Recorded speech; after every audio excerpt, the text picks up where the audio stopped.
No mai te iwi to the first ever podcast totally devoted to the world of haka.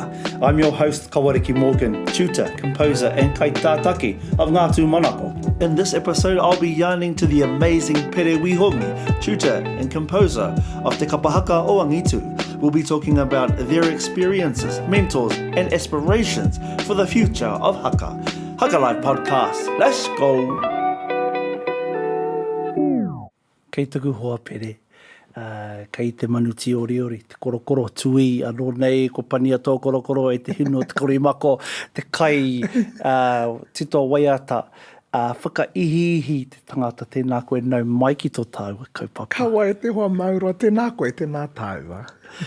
Tuatahi atu rā, tēnā kōrero mai, ko wai koe no whia koe. Akāti ko Pere Wihongi taku ingoa, uri o te wharetapu o te tai tokerau. Taku kāwai mā reiku rā te taho taku māma no Ngāti Kuri, no te Rarawa, no te Aupauri, no Ngāti Kahu, no muri whenua, te hiku o te ika. Nā ko taku pāpā no te wharetapu o ngā puhi, no Ngāti Wai, no Ngāti Rehua, no hoki. Nei a hau uri o te tai tokerau, uri anō hoki o te tonga o Tāmaki Makaurau, Southside. E wanai mai me o mana me o tapu te narawa atu koe mo tō whakai mai. Ke noho tahi tāua, ki te pahu mo tēnei ao, e kai ngā kaunu tiana e tāua. Tika. Ke hoki o whakaro, e hoa ki te wā e tupu mai ana koe. Tēnā kōrero mai mo o mahara tuatahi mo tēnei mea te haka. Waiata a kapahaka nei, ko taku pāpā pēr. Te kai tuku mai i te wheako, i ngā wheako tuatahi o tēnei ao. Nō nai whakaako ana i te kuratakiwa o Manganui o wai. Ko ia te kai whakahaere o te wahanga Māori o kona. Nā kei Broadwood, tēnei kura, kei te tai tokerau. Ko taku tuakana Reese te tahi o ngā kaihaka o te kura rā. Ana ko au te mōkai e whai ana i taku pāpā te pauako haka. I korau i te taha o te atamira Full Dragon Hall. I tuhia taku kanohi ki te moko. Mau piu ana hau i te taha o te atamira i te kapa e tū ana e ngā hau ana kua hau i te taha e waiata ana e noho noa ana i te miharo ki e nei mahi. Koe tai o ngā maharatanga tuatai mo e nei mahi tito waiata ko taku pāpā. Kaha ia ki te whakamaori i ngā waiata o te wā. Christina Aguilera, come on over. E te iwi Māori, e te koe nā ngā momo waiata. If you want to go and take a ride with me, te whiringa o te muka tāngata, kia tūrangatira, kia kaha te puna, mātou o te puna. E te iwi Māori, koe nā era momo waiata. O te wā i kawea mai roto i ngā mahi kapahaka i hāwina i te ngākau o enei tamariki e tupu mai ana i te tai tokerau ki ngā mahi a rehia ana taku pāpā tērā. He wā tōna i noho mātou ki te kāinga ako wai, he kura kāinga ne. Ana koena e tahi o ana akoranga ko te whakamaori, ko te whakaniko, ko te tito waiata. He whakamaori i ngā waiata o te wā. Mariah Carey, Michael Jackson, ana ko a mātou mahi a kura. He tito i e tahi kupu hei rauatu ki e rā rangi. Koena e tahi o ngā maharatanga tuatahi mo e nei mea te kapahaka. Mo te matatini, mahara pai au i tēnei maharatanga. Te mātaki i a Waihirere 98 i te kāinga, i te pauka whakata. Anō he theatre and stage production i te nui o te atamira, i te kounga hoki o ngā kaihaka. Ana ko te waiata takitahi a Tony. Tony Stewart, goddess icon that is. Nāna tētahi wairua miharo i whakaoho mai i roto i a hau. Moe nei mahi kapahaka I kite a tērā āhuaranga ka pēnei au. Can you do that? Are you allowed to sing like that on a kapahaka stage? I didn't even know this was possible. Te waiata pēnei, te tuku pēnei I tō reo. O tira te tuitui mai I tērā momo tukunga o te reo. I roto I ngā mahi kapahaka. Hoi anō rā, 90s baby a hau nā reira. Koe nā kūrau maharatanga mō e nei mahi haka I tērā wā. O kōrero mo te whakahāngai I ngā waiata o te wā, me te rau atu I te reo Māori. Koe nā te ara whakahihiko I te tamaiti. Koe nā. Te ara hihiko I te tamaiti ki te reo Māori. Tērā tū a te waihirere, mahara nui au tērā tū. I reira au. And he rite tonu te wairua o te hunga katoa I te mātakitaki. Me te mea nei, what just happened? He pera. Te pai, te rereke, te auaha. Kia au ka tae te kapahaka, te tōmai te tahi wairua I te tangata, te kai mātakitaki, te whakaoho I te tahi wairua, e hihiko ai te tangata ki te waiata ana koe. Koeira te taumata, kia au o te tangata mōhio ki te tū kapahaka, he tōmai, he whakaoho I te wairua o te kai mātakitaki. Tira koe nā tētahi o ngā tohu Māori o tēnei taonga. Ko te tai o ngā tauira e pēnā I aku whakaaro, ko te kite I te tukunga o ngā haka, I te mārena, I te huritau, I te whakapōtaetanga o tētahi. Ana, aha koa ia te ao whānui, kāre te mōhio te mātau rānei ki te reo Māori, ka rongo tonu I tētahi wairua anō, ka ore tonu, ngā kare āroto, I te wairua tuku o tēnei taonga, te haka. Nā reira tuia hoki ki tērā whainga nui o te haka kia whakaore I te tangata. Anō he wairua Māori anō hoki tērā I roto I nei taonga. Kei te tō mai koe I tētahi Māori mai o tūpuna. E tata ai koe ki a rātau. E tata ai koe ki a rātau. Koeira te wai haka anau, hoira e mōhio anau, mēnā kei te tino ihi au. Hoira tētai āhuatanga I rongo e oku tūpuna I a rātau e haka ana. No reira, ka tino hihi ko te wairua I e rā mahi. E kei he whakautu Māori ake I te haka.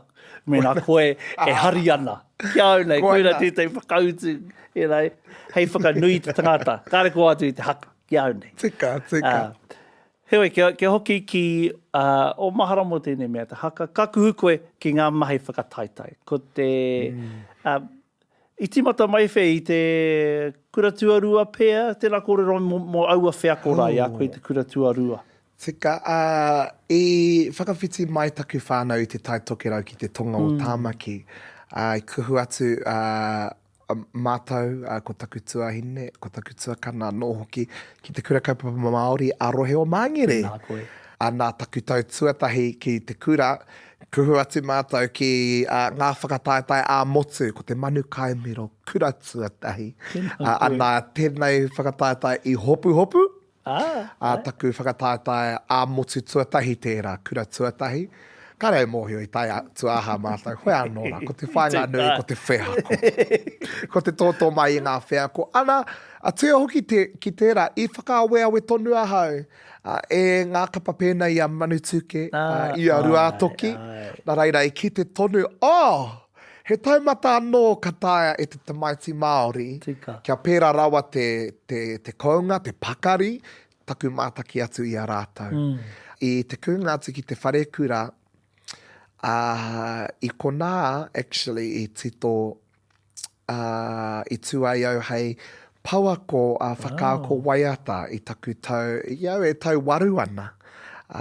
Ko au I whakaako I te waiata tira ki te wharekura. Ana he waiata na taku pāpā, actually, te tahi o era, waiata whakamāori. Te atua o ngā tua, kei hea koe, kei runga rawa, aroha mai. Te atua, tērā waiata nākua no I whakaako. Rua mano te kaumawhitu tau iwa hau, te whakataetai ki Waiorea. He waiata I titoa mo taku kuia, tupuna kuia, great-grandmother, tipu ai au I raro I aia. Tā mātou hunaku tanga mai ki tāmaki ka mate ia I te taitokera nā reira. Tērā moke. I kimihia e au tetahi ara anō he whakaputa i era. Oh, you know, teenagers, dramatic. I need a lick of my thoughts. Release. Ana, ko te tito waiata, tetahi huarahi i ngā wari ai te tuku i aku kare aroto. I Māori anō hoki ai te tuku i rā kare aroto. Ana, i kona i timatai au, i taku tūranga hei whakaako i tēnei taonga. Te mahi waiata i roto i ngā mahi kapahaka.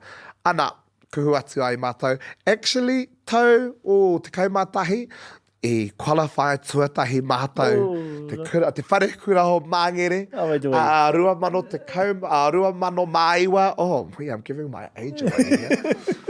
Rua mano māiwa i kuhu tuatahi ai mātou ki ngā whakataetai a motu. Ka orere ka tū meke mātou. Rua mano te kau i tū mātou ki ngā whakataetai a motu. Me te pai, koe nā tamātou whakataetai tuatahi hei kura. Ki ngā whakataetai a motu whānui ko kore e pēra. Nā reira, koe nā etahi o ngā whea koe engari, ko te pikinga o taku mōhioranga ki ngā mahi kapahaka ko taku kuhunga ki te iti kahurangi. Tika nā koe. Te kaumārima. Wow. Aku tau, ka kuhu atu au ki raro i a kingi kiriona. Tēnā koe. He ako, he wheako i te ao kapahaka, ao te pakeke. Anā i te kura tonu ahau. Oh, rereke. Kaua noi ho ko ngā pakeke engari ko te taumata. Oh my good God. Tūturu mō tētahi uri o tētahi kura kaupapa humari e rawa atu. Kau te tonga o tāmaki e noho ana ki tētahi kokonga. Hoi anō rā, ai taku kuhunga atu ki te iti kaurangi. I remember it so vividly. After thrashing Iti Kahurangi 2009 Matatini, I actually watched them live, and of all the kapa I watched, they were definitely the loudest, which was something impressive to me as well. And so I toro atu a hau kia meihana te huia. He hoa mahi o taku pāpa I te whare wānango o te aroa. Ana ka mea atu hei kia ora matua mai. Anei a hau, taku whakamāramatanga, taku hia kia kuhu atu. I mera, I era rawi emailed. Pātuhi atu au ki a, nā kua nō tērā, kāre au I whakapātu ki aku mātua, ka mea no atu au. And then nānanga te wātaka I whakahoki mai. And as soon as I saw the dates, I was like, okay, flat out, I will commit. Nā reira ka tūhono atu. The first practice that I ever went to Iti Kahurangi, I remember parking up and now I'm just realising, actually we arrived late because I te kuhu mātou I te whare ka rongo au I ngā reo waiata, and they were absolutely hitting it and smashing it. And it was, te tangi a te manu tapu manu ariki. Absolutely hitting it ka tūmeke au te kuhunga atu ka tino hopo. Te ngaka, I was like, holy heck, it was a little bit intense. So what did I get myself into? Hoi anō rā, noho tonu ai ki reira I taki nā hau e rātau. Whakapono ana hau no ko nā te tuāpapa. Pakari rawa o aku wheako kapahaka e pēnei ana. Ai pēnei ai taku tū I tēnei rā. Tēnā koe. Pere, tēnā kōrero mai, tērā tuāpapa. And kietahi ne, e ai te mea he unicorns, he rainbows rāne tēnei mahi, te kapahaka. He ua, I ona wā. Engari mā te ua, ka pakari ake te tangata. Tērā kōrero mai mo etahi o ngā wheako, whakapakari a koe hei kaihaka. I ātāko koe e mahara tonu nei koe. I tō wā I te kahurangi. Hea ngā tohu nui. E mau tonu ana I a koe. He maha tonu, engari ko etahi o ngā tino wheakoranga ko tau mai ki a hau, ko te ngana kia tino pēhi. Kaua noa I ngā taiapa o te hine ngaro, engari I ngā taiapa o te tina nā no hoki. One thing that's really stuck with me actually is the belief. I know that there's a belief out there that, you don't want to peak. I need to be careful how I word this safely. You don't want to peak or you don't want to ko te whakaro i ana tiare tēnei e koha mai ko te whakapono kāre rawa he tihi. Ai. Ko te whai tonu kia eke. There is not one peak in a campaign. If you have peaked, you have accepted your decline. Engari ko te āki kia haere tonu kia ngana tonu. Koena ki au te take he kārawa, te kapa. I tērā rārangi whakaro te tino pēhi. I a koe kia putarawa tētahi taumata no I roto I a koe. I ngā rārangi kapa o te itikaurangi I ako au I puta mai tētahi reo anō. Tētahi reo kāre au I mōhio I reira. Tētahi taumata hoihoi anō kāre au I mōhio I reira. Nā te kaha pēhi. Pēhi me te kore whakapono he tihi kai tō maunga engari kia tai atu koe ki tērā tihi e matapaiti ana e koe ka kite koe I tētahi tihi anō. Ko te take tērā o tētahi atu maunga.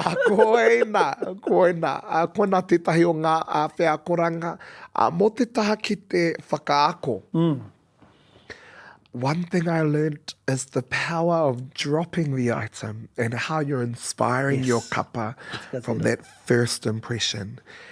As opposed to slowly building the item up, it's giving the item that respect that it deserves, one, but the standard that's required so that you're starting there and you're building up as opposed to starting here and building up. Now the Tea Sisters. Iconic.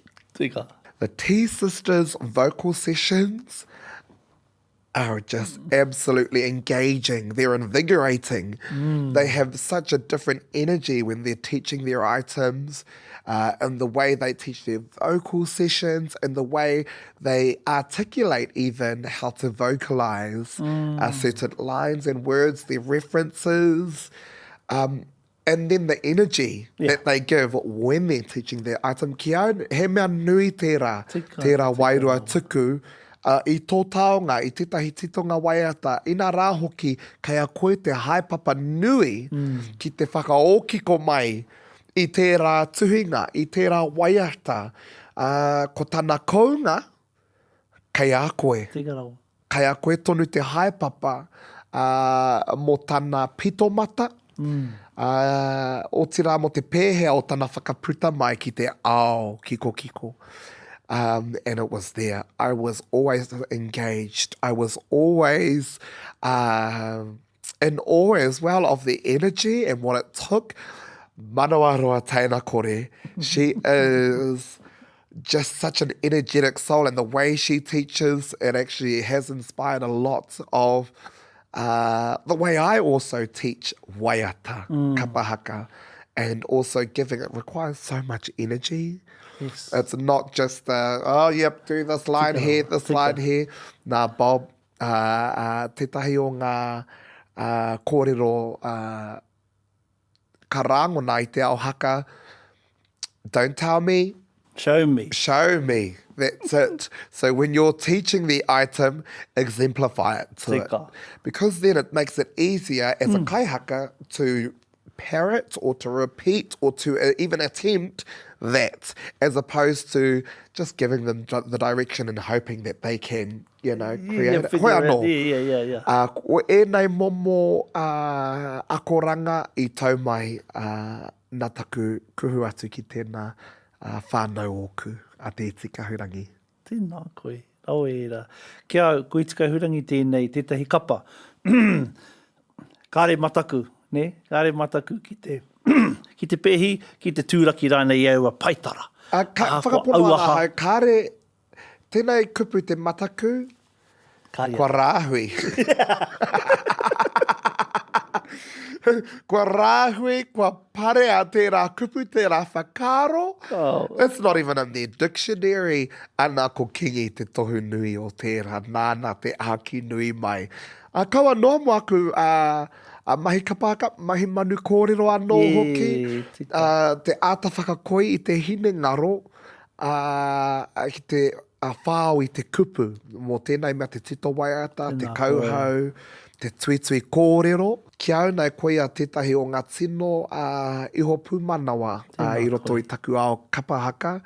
I te kounga o ana mahi o tira I tērā manawa māia. Tāu e mea nei kāre rawa e hopo. Tērā tūāhuatanga kua kawea mai I roto I aku mahi katoa nā tērā tangata. Tika rawa, ko kingi kia au nei te teo ngā kaitito, ngā tino kaitito o tō tāwareanga. Tika. Ana tito ngā reo mai, kaupapa mai, whakatinana mai, ne? Rawe katoa. Ka maharatia te tangata. Koe te mea ko, ka mātaki-taki, ko ware. Ka maharatia ngā tito ngā a kingi a te itikahuranga. Nane koti.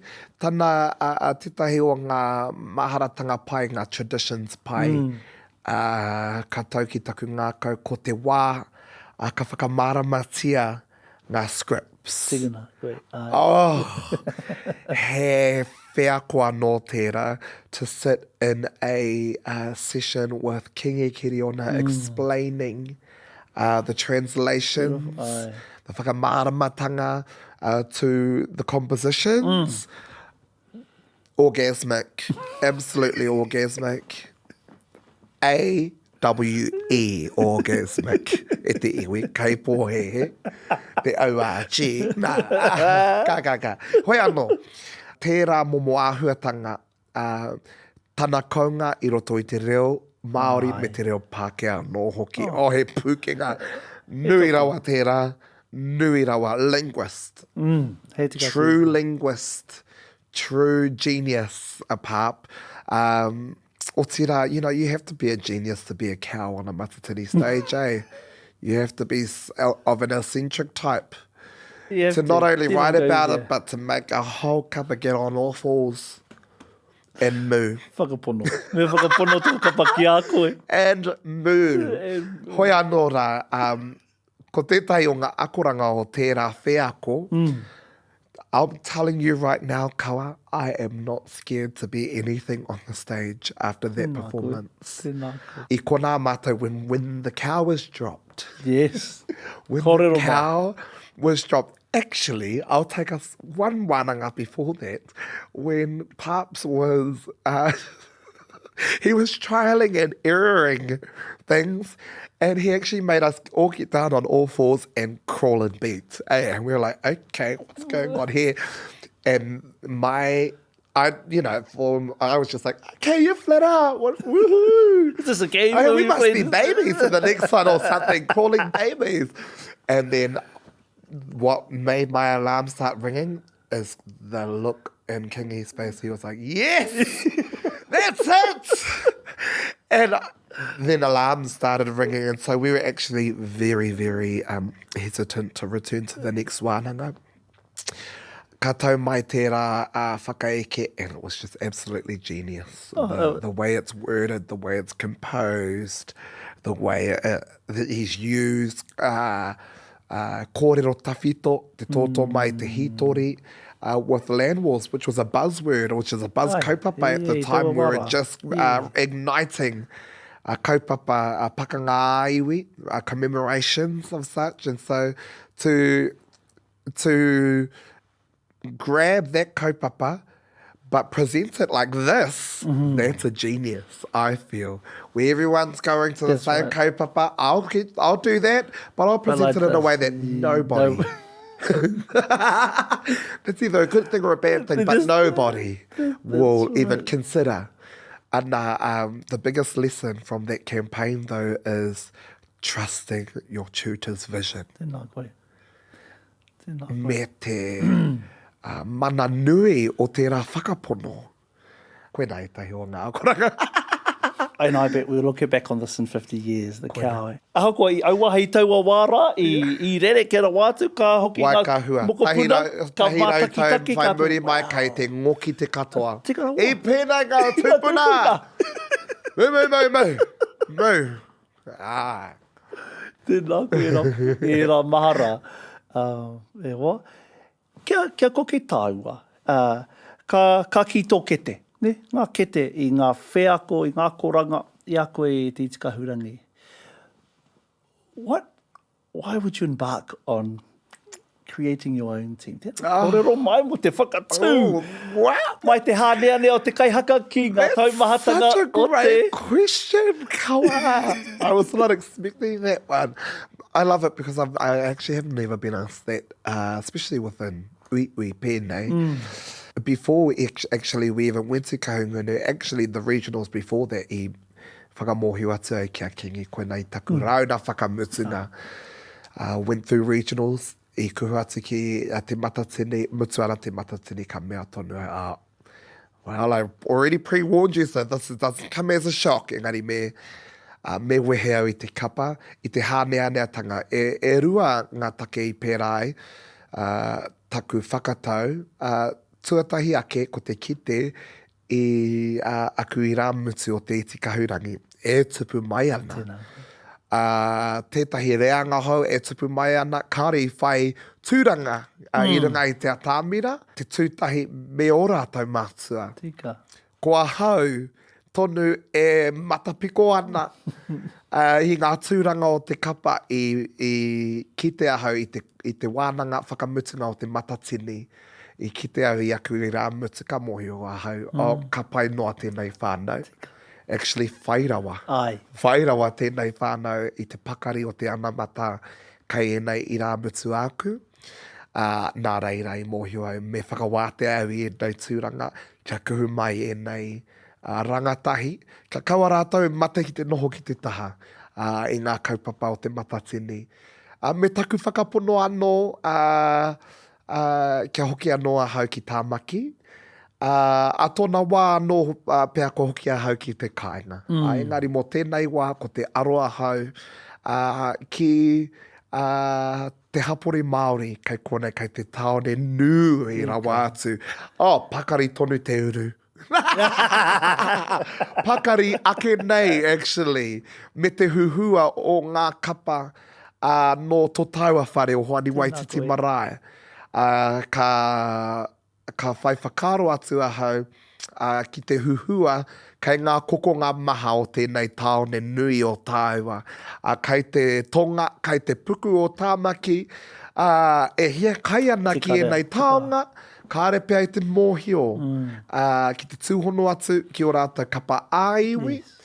Kāre pia he pūte anō hoki kia hoki ki te kāinga mea rātou. Koe nā I tū ai, ko angitu, ko te whare o angitu. Whātoro atu ana ringa ki ngā uri maha o tāmaki makaurau o ngā hau e whā. Ki te whai I te kounga I te angitūtanga o enei mahi kapahaka. Tēnā kōrero mai mo te taua wheako o te haerenga tuatahi ki te regional. A kina be he trauma kei reire. I was going to say, I te kōrero mai mo tēnei trauma.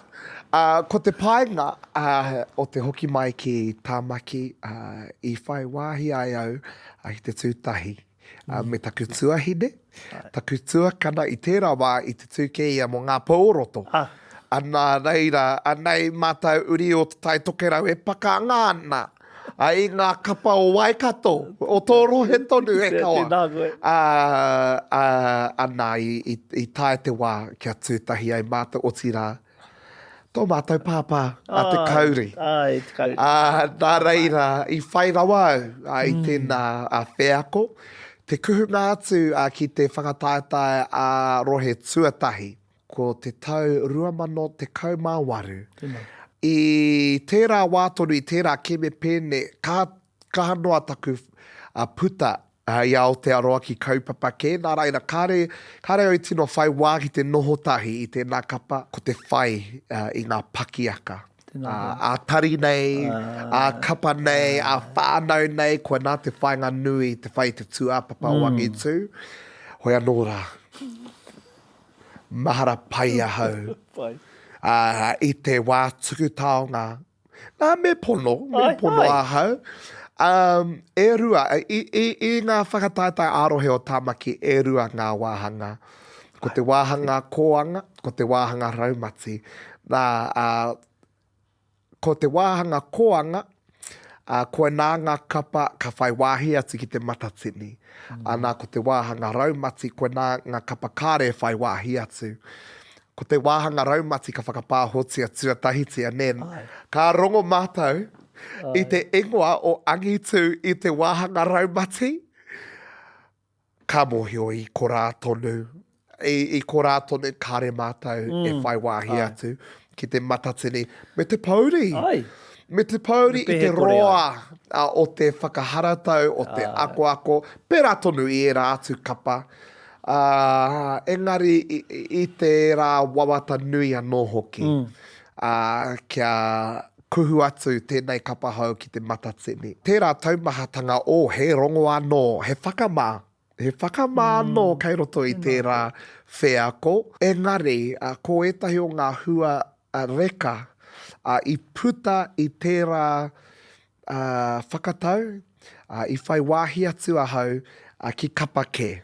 Nō rātou e whakatata atu ana ki te matatini 2021 ana ko tau anō tērā. Nā reira, i te korenga o te o angitu, i kuhu atu ai ki te matatini, i whai wāhi atu au ki te kuhu ki te hāpai. Ki te ako anō hoki, kohi mātauranga, kohi wheako anō hoki, i kapa ke. Ana ko ngā tumanako anō tērā, ko te piki kōtuku anō tērā, ko etahi o ngā kapa o te wākainga o te taitokerau anō hoki tērā, ko te taha tū anō ki tērā, i ngā wari noa, taku whātoro atu ki te hāpai ngā whānau, i aku kāwai, porohita rereke, porohita hoa rereke, ana he akoranga nui puta mai i era. Ko etahi o ngā hua anō i puta i tērā, ko ngā titonga waiata, ko waerea, tētahi o ngā tito waiata, ka titia ki te ngākau. O te toko maha, ki taiwiwi, ki taiwawa e rere ana tērā waiata, e mihi ana. Mahara pai ahau i te wai tau mai ai te pātuhi, ana ka tonoa mai ngā kupu. Ko nā maha ngā kupu i tito, ko te otira i marama hoki ahau ki te nui o ngā tangihanga.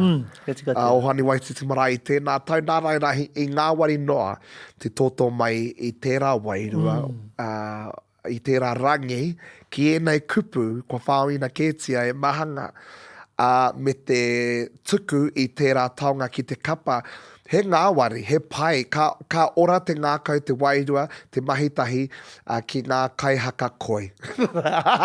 Ka ngāwari ake, te tōtō mai i te ātāhua tanga o te waiata, mena he kai waiata kei reira. Nā reira, i ngāwari noa, te whai mai a ngā tohu i te koe o ngā kai haka o ngā tupanako tērā kapa o kau. Kia pono ahu ki a koe. I reira mao ko reikura e whakarongo ana me tiki. Hei, kāre pērā rawa tō rātou waiata i te wai a māua e whakaako ane, engari ka tai mai a Pere e tama. Kua tai ngā reo waiata ki ngā tihi, ko waiti ngā reo, engari te wai a māua, nā, kāre pai ki tēnei. Koe nā ngā akoranga tonu a te kahurangi, tērā momo wairua tuku i a koe whakaako ana, te tōtō atu i era akoranga ki roto i enei mahi whakaako. Ana i pērā anō hoki i te tāngātu o te piki kōtuku, taku tāngātu ki a rātou, te titonga o te atamāhina, he taraiwa toru haora te roa, tāmaki ki roto rua, ana kāre he raku, kāre he taonga puoro, i tito noa a cappella nei, iau e taraiwa ana. Actually, it's ka kata ahau, mena i roto rā te tai kamera, o mena ia e mātakitaki ana ahau i ahau anō. It must look very crazy or very psychotic. Anyways, i reira e waiata ana ka pēnei, and then tiki au taku waia, record, tēnei wahanga ka pai. Ka purei au i tēnā recording, ana ka tahi au ka kuhu, ka whakauru i ngā āputa. O te waiata, nā reira. Koe tarai wana. Ko te ata mahina. Koe nā te recording e purei ana. Nā i tērā e purei ana i pēnā. Korihi te manu, atatuhia, ko ki te horo. Nā reira, he kimi noa, he whakaki noa i ngā āputa. Ne, ko te pupuri tonu ki te rangi, engari he whakaki noa. Ano he tāututu. Te rere o te titonga waiata. Ne, e kōrero tahi ana, e nei whiti, e nei rangi e rua, e wānanga tahi ana rāua.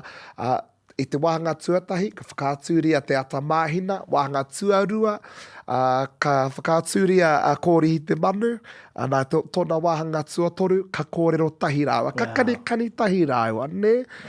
E rā momo ia whakaro mo te mahi tito waiata, koe nā taku tino kai ngākau. Ko te pūtai ao o ngā mahi tito waiata. A kupu nei, a oro nei, a rangi nei, a wairua nei, e rā tūmomo ia whakaro. Nōku ka tito waiata, ka ngana au ki te whakamaori i taku huarahi whakaro. Mo te taha tito, mo te taha kupu, ko te whakakā i te taha hinengaro, ko te tiki mai i ngā kupu e mara mai te tangata ki tērā rongo, ki tērā wheako. Hoi anō rā ko te taharangi ki au nei he mahi wairua tērā. Ko te taha wairua tonu tērā. Ne? E hara i te mea ko tō hinengaro e tohu ana me pēnei me pērā. Engari ko tō wairua e rere noa ana. Anā ko te mārena mai o te taha hinengaro me te taha wairua, ka puta mai tēnei mea te titonga waiata. Koe nā ki au te tahi o ngā āhuatanga Māori mo e nei mahi. Me pono, e nei pukenga nō hoki i ako i ngā kaupapa pēnei te Polyfest. Whakataetai kura tuarua, ahure anō hoki, i raro ia Waiorea, o tira i raro ia Tianara Wihongi. Koe nā ki au te tahi o aku pauako i pakari ai taku rautaki tito waiata. O tira nāna tonu i ako mai e tahi rautaki whakakotahi mai i tō ohu kapahaka, whakarite i tō ohu kapahaka, mo te hanga rautaki, mo te koi o te hinengaro, kari ko atu i a Tianara. Ko au noa tana hoia. He hoia no te Tianara Wihongi rā. Hoi anō rā, e nei momo pūkenga, e nei momo whakaakoranga, he mea wheako. Tika, tau nā kōrero, koe nā tonu te kaiako matua ko te wheako. Trial and error. Wai maria hau ia Waiorea i te mea. Arano atu ngā wheako, ngā opportunities tonu ki te tito waiata hou. So constantly composing, constantly trialing things, constantly trialing arrangements only, but strengthens your skills. Tēnā koe. Kaitito ki te kaitito. E tahi wā, ka tito mai ko he waiata, e pēnei taku kōrero ki tahi atu. Anō, nei he pepe. Kei te whakātu tō pepe. He ua te whakarongo, he anu tērā pepe, ka pehea tērā, he ua te tuku atu ki e tahi atu, hei aromata wai. Pai tērā, ara noa e tahi o ngā titonga waiata, me waiho. Me waiho ki te kāpata. Taiho ake, you know, actually, wow. Ko te tai o ngā tauira, ko te ata māhina. Ai. Te rangi tuatahi i titoa e au i te tau 2013. Wow. Te whare kura o Mangere, actually. Nā Genia, te tahi waku tino hoa o te rarau kura o te whare kura o Mangere anō hoki. Ngā kupu e tito mai, ana nāku te rangi. Ko te mate ke, ko te rangi i hangaia mai e au, he ahua, he rangi whakatena. Hoi anō ko ngā kupu he poroporo aki, he mate, he tangihanga. Kāre i tino tau tērā rangi ki e rā kupu. Nā reira ka waiho noa tērā rangi. ki taku pātaka, ki taku kete. Ana, i te tau 2018 tonu, te otinga o tērā tau, tiki anō ai tērā rangi. Nā tuki te whakaro i tukuna mai, i te mea ko rātou tonu te kapa tuatahi, ka tū i tērā prelim rounds. Nā reira, ko tana hiahia, kia kōrero tia te ata. Me ngā rangi rereke o te ata. Ana, ka whakarongo au ki te rangira, ka toto mai te ia whakaro o tuki, ka puta mai ko tērā o ngā. Engari, tērā rangi, no tētahi waiata tino kore nei, e puta tino kore nei i tau ki te ngākau, hoi anō rā, me kaua, a koe nā pia tētahi o ngā akoranga o tērā wheako. Ahakoa ia te rangi, tō pēpē rānei, he anu i tērā wā, akene he black duckling or whatever, black sheep. Ana ka tupu hei swan, a tōna wā, tai hoa, tāria te wā. A hara i te mea, me putarawa te pēpē i tērā wā tonu. Mena e ore tonu ana e tahi wāhanga, kāre te tino tau, waiho, ana, a kene pea, waru tau ki muri nei, ka puta mai tētahi oho tino titonga waiata. Ko ki tino klasiki nai ne e mihi ana. Kia kōrero tāua mo te tito waiata. He wā anō ka tiki nātu ngā rangi o te wā, pēnei tō pāpā, he whakatena tēnei i te hunga. He wā anō ka tiki mai ka hanga noa mai koe i ngā rangi waiata. Ki au nei, kua tūwhera hau ki ngā āhei ngā katoa. Ai hara i te mea, ka whakapono noa ki tētahi huarahi, kai te tūwhera taku ngākau ki ngā homaitanga o te ao. Mena ko te homaitanga, ko te rangi 𝙃𝘼𝙆𝘼. Koe nā taku hoatu. Mena ko te homaitanga he rangi pēnei a te ata māhina, he rangi motu hake nā kua anō, koe nā taku hoatu. Ka waiho mā te ao wairua a hau e tohu. Engari, e hara i te mea ka ārai a hau. I ngā rangi Pākehā, i ngā rangi no iwike. O tira, e hara i te mea ka aro pua hau ki tētahi huarahi. Koe nā te whakatūwheratanga mai o taku hinenga o taku wairua. Ngā ko anō hoki. Kene aku wai anō taiho tērā.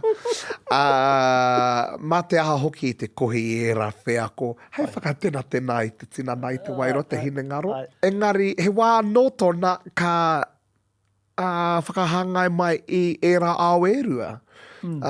Ka whakatena hau, ka whakatena hia hau e tētahi waiata Pākehā, ka āta whakaniko i tētahi rangi motu hake, kia rere ke pēr, tana puta mai, engari ko ana pakiaka, ko tana tuapapa no tētahi waiata Pākehā. Pēra rawa te rau o te huia, ko hakuna matata ke te rau o te huia, tanga mapuna. Ka ahua whakaniko i ona wāhanga, engari koe nā ia te whaenga nui, ka noho motu hake tō rangi kia koe anō. Hoi anō rā, he wānanga anō te tiki ake i ngā rangi Pākehā. Actually, mōhi o tonu ahai, nā Timoti te tahi o ngā tito ngā waiata āringa mo te whare wānanga o Waikato. Kōrero hana mo ngā kaitito Māori o tira te whakamahinga o ngā rangi Pākehā. Ki au nei kāre he raru, ko te raru nui pia ko te whakamohio atu. Ki te kaitito, koena. Engari, e rongo ana au, ko ngā whakaawenga era o te ao, e noho nei tāte. Pēnei a ngoi mā, ngā whakaawenga o ngā rangi waiata o aua wāra. Kei tērā ao, me pehe e kore ai koe e rongo e rongo ai tō ngākau i era, i o taringa rāne i era rangi waiata. Whanake hoki i te iwi Māori i nei taonga Māori, ne? Tika rawa. E tae no te Māori. E te iwa. Koina te wānanga nui, te tāhai o Mārangi. Hoi anō rā, tika tonu, he ua i nai nei ana, kua kū mai a Epra, e rā tūmomo huarahi rereke e tō mai ai te whakaetanga mai o tēnā rangi, o tēnā koina i haumaru ake ai, te whakamahi o rangi motuake. Mo te tūpono kua kōti hea koe e tētahi atu. Kia ko ke tāua ki ngā mahi waiata, te o kai ngākau. Tēnā kōrero mai mo ngā mahi waiata i roto i te ao haka, te whakawhitiwhiti pia mai te ao haka ki te ao puoro. Kei hea te taumata e whai ana i tātou. Tika, ko te paenga, ko te rongo i ngā reo rereke, tēnā kapa. Ka rongo koe i te reo wiriwiri, i te vaipara o tētai kapa, kua mōhio koe no whangara. Ko whangara tērā momo reo, ne? No te tairawhiti tērā reo. Ka rongo koe i ngā reo waiato, ngā kapa pena i a hātea, i ngā rangi hāhi nei, i te reo waiata hāhi nei, he motuhake ta ngā noho ki tērā. Nā reira, ka ua pēr mo te kapa hou, te kimi e tōna reo motuhake. Ne, te karo hoki i te tōwai. I te tahi atu kapa, i te tāra, te tahi atu koina. Kia te tiroa hau ki te rerekētanga o te kapa haiwi me te kapa taone. Tēnā koe. Ana mōhio tonu tāua. Mo te kapa aiwi, kei reira tērā hitori. Ne, he hitori, he whainga nui, he whakapapa mo te taira tū. Te tai ao, e noho nei rātau. Arano atu, te puka puka. Nai. Tohu, kua tuhia kētia e o rātau tūpuna. Hei whai mā rātau, i roto i tā rātau āhua tū. Āhua waiata, anō hoki. Kia ora. Mo te taone, mo te kapa taone, ka ua, i te mea kai te tuhi koe. Kai te tuhi koe i tō puka puka tohu tau, me hea te tū, hea te reo, hea te ākua tuku, hea te momo reo waiata, he oranga anō hoki kei roto i tērā. Ko te noho here kore, ki ngā whakapai, ki te hitori o tō kapa, nā reira kua wātea ki a koe, ngā āheinga katoa o te ao, hoi anō rā, he kino anō hoki tērā, he taumaha anō hoki tērā. I te mea, kei reira tonu te pakari o ngā kapa aiwi, kei te kite hoki i ngā hua o ngā kapa aiwi, i te matatini kua hori, ko ngā kapa toa, he kapa aiwi te katoa me te pai, me te tohu mana nui o tērā tuahuaranga, ina rā hoki koe rā te whainga nui, kia hoki ki o tātou kāinga, haka ai, noho tahi ai. Hoi anō rā ka arohatia tonu tia, te hunga kai konei kai te taone. Nā, ia mātau e kimi ana i tērā tū, e tuhi ana i tēnei tohu puka puka ki te kore. E whakapono ana hau ko te reo waiata pēr. Tētahi huarahi e aua hai, te kapa, te ōtira e pakari ai tō motuhaketanga. Nā reira, ko te tōtō mai i ngā akoranga o te tūriau, o ngā mahi waiata pēnei ki te ao kapa haka. Mōhio tonu nei mātou, ko te wairua tuku i te reo haka, anā, ka rongo i te reo haka, i te momo pēnei i tō tāua kōka pēhi. Tika. Rukutukutu, oe rā tū momo waiata, tērā vaipara, ne, maha mohio pai ana tata, wairua Māori tērā. Wairua Māori tērā, o tira he reo haka. Ka kuhu mai ana tētahi ki te tūriau, tuku ai tōna reo waiata, ka rongo koe, kai haka ia, ngā kai waiata, tino ngū nei, ka re pēr rātau i tipu i roto i te ao kapahaka, me te pai tonu o tērā, engari ka rongo koe i te rerekētanga o ngā reo haka tēnā i ngā reo tūria. Me pera pēr taku whakaingoa I tērā āhuatanga. Nā reira, ko te kimi I ngā akoranga waiata, I ngā akoranga reo o te tūrio, tōtō mai ai ki roto I te ao kapahaka. Ko etahi pēr o era akoranga, ko te mōhio, ko te whakamāta, ko te whakakoi pēr I tō reo wiri. Ka kite au I tētahi pōhi, kare mōhio nā wai te pōhi, engari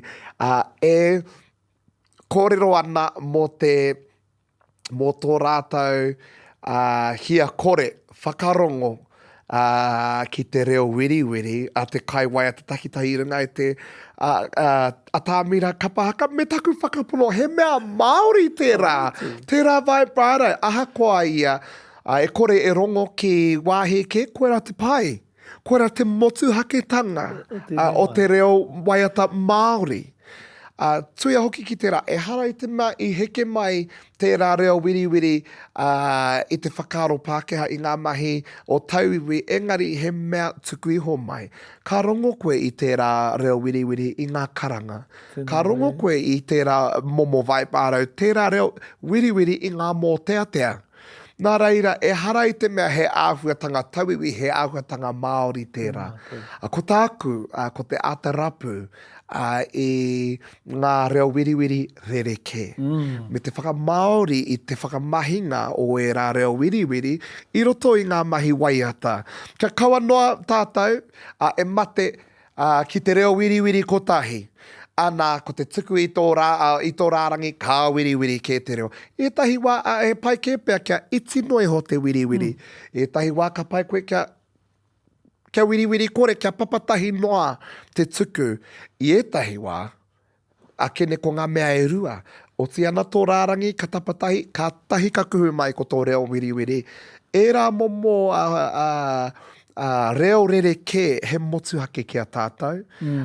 O ti rā, ko te whainga ia kia whai mōhioranga te iwi whānui ki rā momo wiri o te reo rereke. Koe rā pēr etahi o ngā akoranga ka tōtō mai I te tūrio, I ngā mihini hopu reo nei, ki te atamira haka. I nā rā hoki he rereke te huarahi hopu reo, I te tūrio tēnā I te atamira. Kāre, pēnei rawa te tata. Mēnā koe ka waiata pēnei ia Billie Eilish. Ka kore tō reo e rongo. Ana, mēnā kāre tō reo e rongo, kua tapahia tahi piro. I tō pepe māka reo. Nā reira, me pakari tō reo, te tuku o tō reo.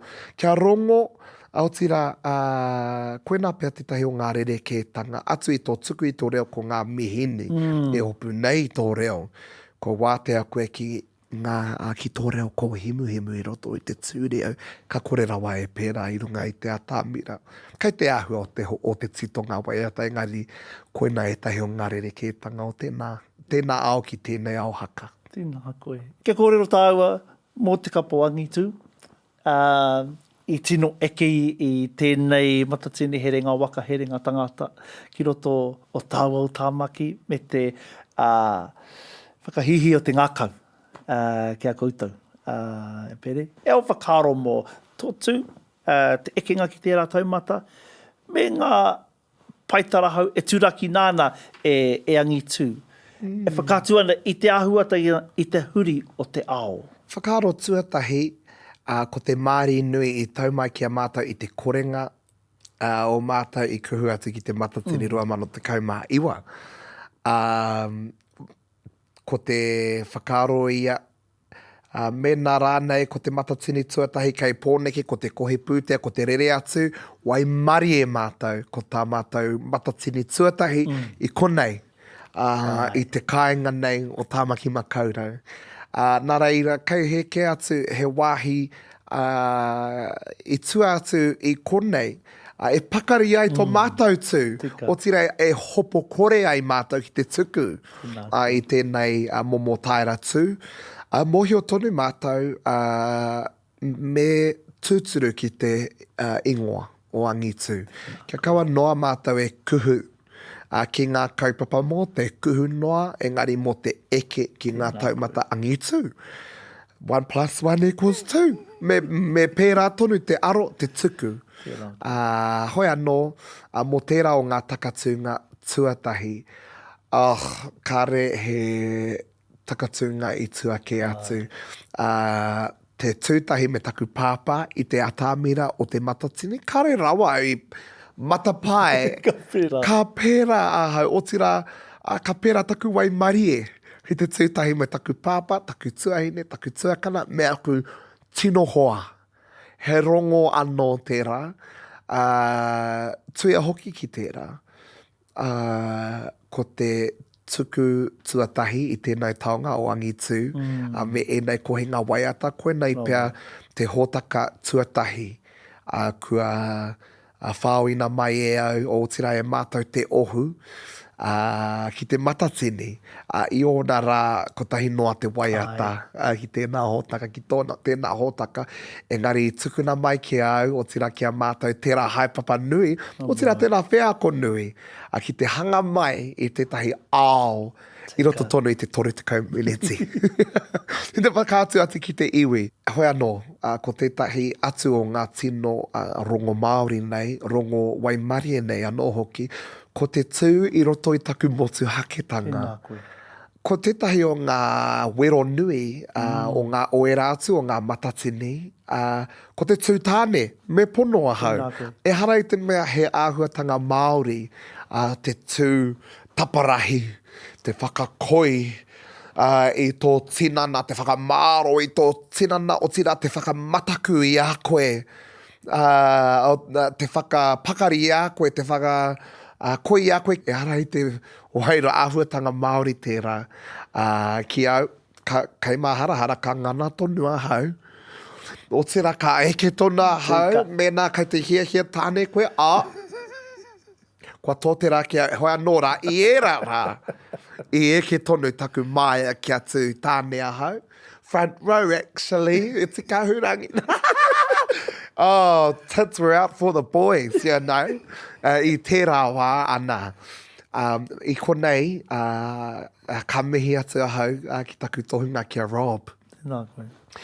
Aku mahi tahi me Disney, whai wāhi atu ai ahau, te noho tahi me te hunga pēnei I a Tweety, I a Silla, o tira I a Rob, ka tonu mātou te wānanga tahi, te noho tahi, ki rai ka hau ki te tairāwhiti tonu, ki te whānau apa nui, te kaha, wānanga tahi ai, kōrero tahi ai, kaua noa mō ngā mahi Disney, engari ngā mahi kapahaka, ngā mahi tito waiata. I'm a self-proclaimed protege of Rob Ruhana. He doesn't know that yet, but we'll just, yeah, he'll find out one day. Nā, hoi anō rā, tērā tangata.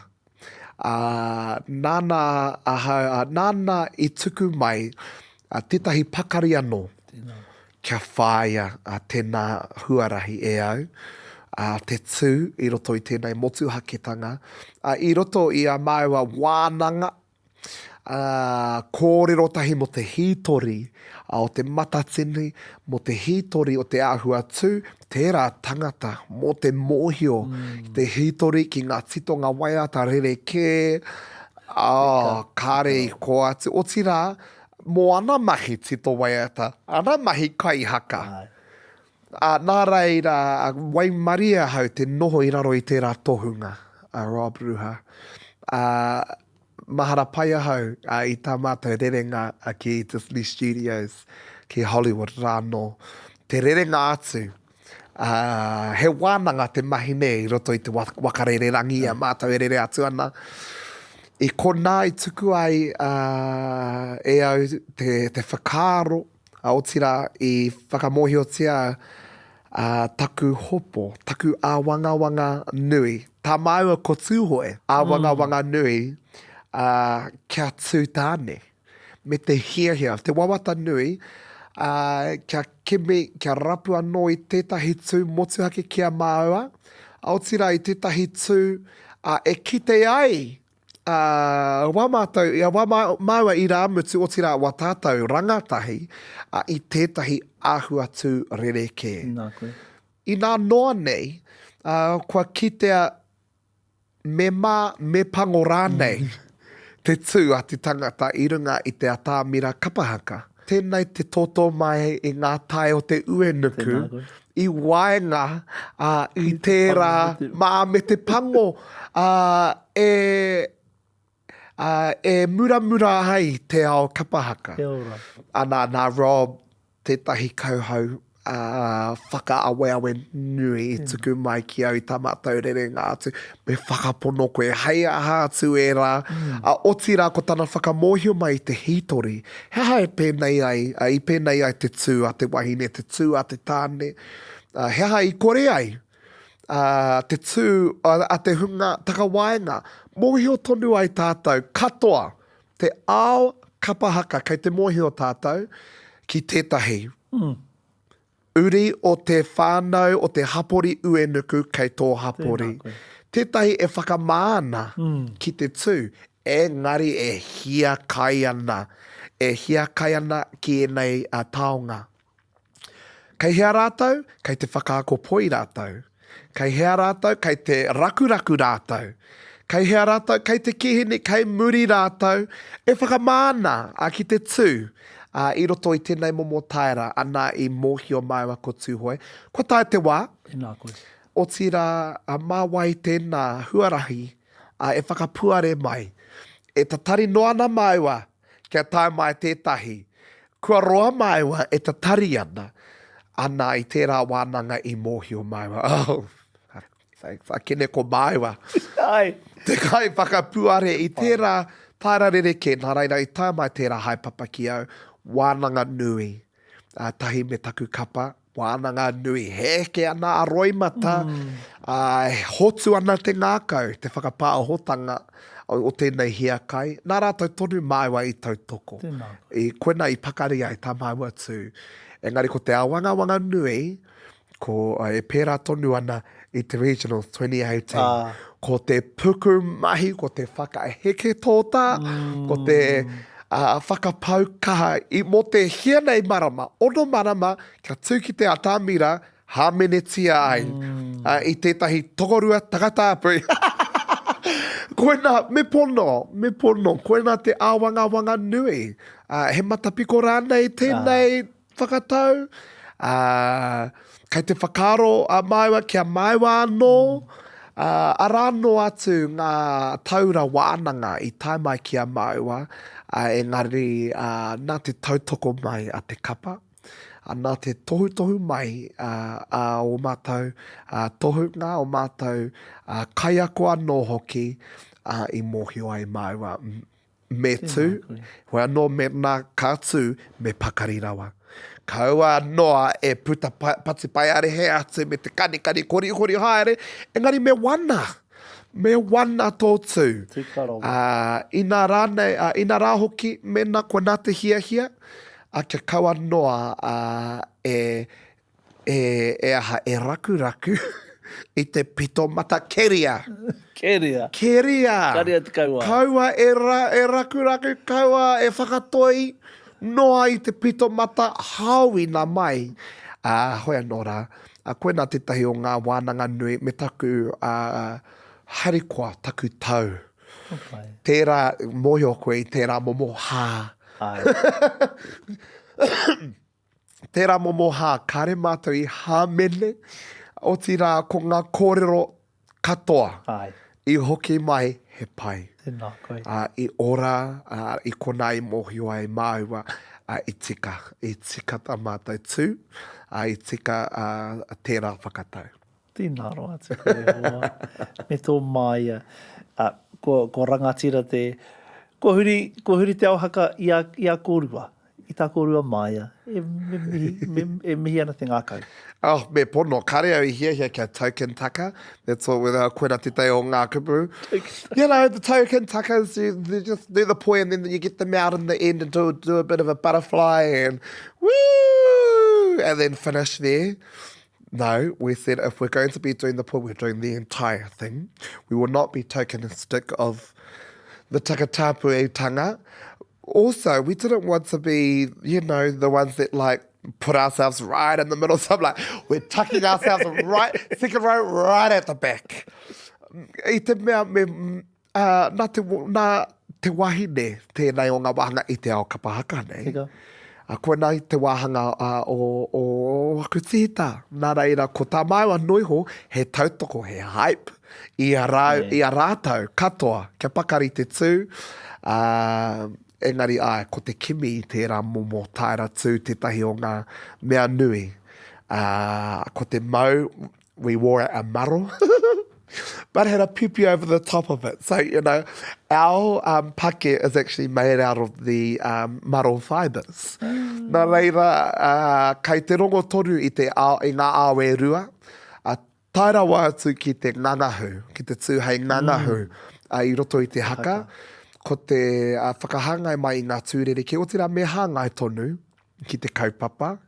Hara i te mea he butch katoa, te ao ai. Engari, arano atu ngā āhuatanga rereke, ngā rata rereke, nā reira ko tā maua he whakaatu atu i tērā taira rereke. Pēnei hoki ngā tāne, wetahi, grunty, wetahi, rough, wetahi, softies, wetahi, ngā ware noa, ko te whakaatu i tērā wairua. O tira ko te tūhei ngangahu, koe nā ki au te tahi o ngā tino wheako. Ko te whakakore i te whakatānetanga oku. Ki te whakaputa i te haka, o tira ko te noho i taku motu haketanga, i te piu, i te pūkana, ki te whakaihi i ngā tāne, i ngā tahataha, koe na te whainga nui. Ahakoa te āhua tū, ahakoa ko wai, ahakoa te kaihaka, ko te whainga nui, ko te whakaputa mai i ngā titonga waiata. Tēnā takatūnga, tēnā hōtaka. Tēnā koe me tō motu haketanga. Pātai whakaputu ngā māta aua. Kei te anamata o nei mai i haka. Kei tātou e haere ana i roto te takau te wā. Ki o whakaaro.